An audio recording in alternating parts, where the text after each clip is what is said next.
Martin a été contraint d'abandonner Koh-Lanta, le feu sacré, ce mardi 28 mars. Avant cela, il a été moqué par ses camarades, en particulier par Grace, pour ses tics de langage. Il évoque cet événement pour Télé Loisirs. Un départ dans les pires conditions.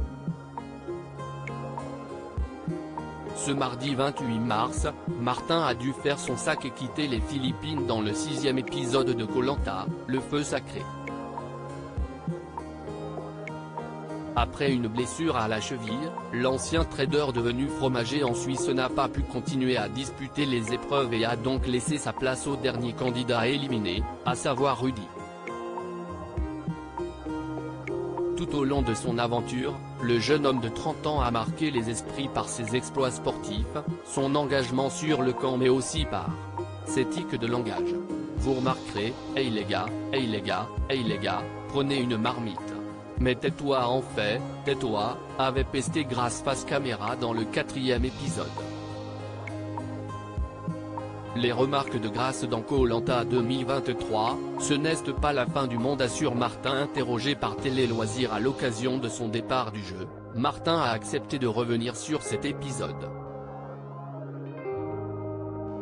Je ne savais pas du tout que j'agaçais Grace. Je ne lui en tiens absolument pas rigueur, je pense qu'il y a 100 fois pire qu'agacer quelqu'un pour un tic verbal. Elle est à fleur de peau, on lui annonce que son équipe va être recomposée, elle perd 2 de ses alliés pour retrouver Martin qui l'emmerde alors qu'elle ne me connaît pas. Elle a le droit de dire ce qu'elle veut, ce n'est pas la fin du monde, commente le candidat de façon très sportive.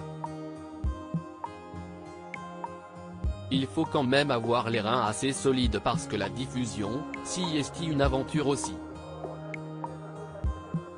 Il faut arriver en connaissance de cause, en se disant que pendant la diffusion, on découvre les gens qui parlent de nous. Il faut être suffisamment intelligent pour ne pas leur en tenir rigueur. Dans Koh-Lanta, on est tous fatigués, on peut tous agacer quelqu'un, ajoute-t-il. Une remise en question pour Martin après les propos de Grace dans Koh-Lanta, le feu sacré. Mais que s'est-il passé dans l'esprit de Martin lorsqu'il a découvert, comme tous les téléspectateurs en se branchant sur TF1 un mardi soir, qu'il était moqué pour avoir répété « Hey les gars » un bon paquet de fois? Premièrement, j'ai essayé de me remettre en question, répond-il avant d'expliquer que c'était sa façon de motiver ses camarades. Je pense qu'il y a pire qu'un tic verbal agaçant, si on perd les épreuves, si on raconte n'importe quoi, si on prend le lead et qu'on se fait détester. Je ne pense pas avoir démérité pendant les épreuves, sourit-il. Grace m'a dit qu'elle était infiniment désolée, révèle Martin de Koh-Lanta 2023. Depuis la diffusion, Grace et Martin ont eu l'occasion de se parler. Elle m'a dit qu'elle était infiniment désolée. Ça m'a fait marrer et je lui ai répondu que je ne le prenais absolument pas personnellement.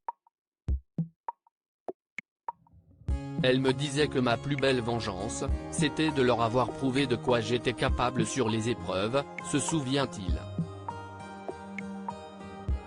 Le candidat rappelle qu'il faut prendre sur soi lors du passage de l'émission sur le petit écran, avec ses conséquences sur les réseaux sociaux ou dans d'autres émissions.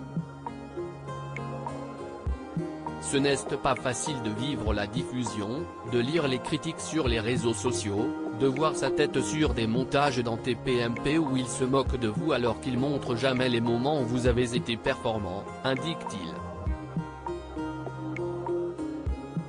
Mais l'ancien trader l'assure, ne pas prendre les choses à cœur est la meilleure des décisions lorsque l'on participe à Koh-Lanta.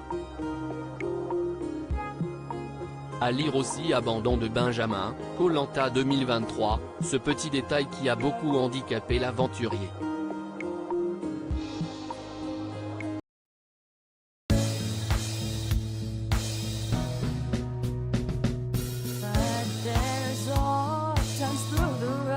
I think you can let